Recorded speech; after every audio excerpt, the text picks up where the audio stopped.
Tersangka kasus penganiayaan terhadap David Ozora, Mario Dandi Satrio berusia 20 tahun tampil beda saat diserahkan polisi ke Kejaksaan Negeri Jakarta Selatan siang ini, Jumat 26 Mei 2023. Berikut informasi selengkapnya untuk Anda.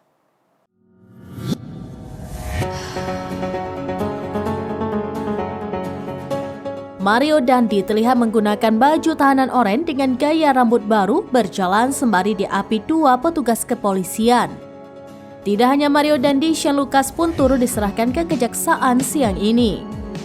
Kepala Seksi Penerangan Hukum atau Kasipenkum Kejati DKI Jakarta, Ade Sofyan menjelaskan bahwa pelimpahan kedua tersangka beserta barang bukti akan dilakukan di Kejari Jakarta Selatan siang ini.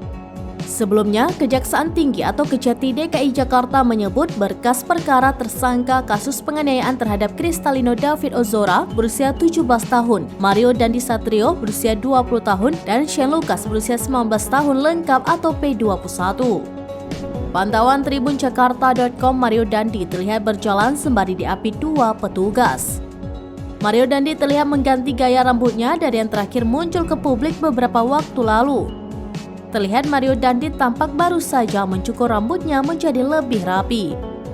Sembari berjalan, Mario Dandi tampak tersenyum dari balik maskernya kepada awak media. Ia pun sempat mengangkat tangannya bak menyapa awak media. Meski begitu, Mario Dandi hanya bungkam ketika ditanya awak media terkait kasusnya.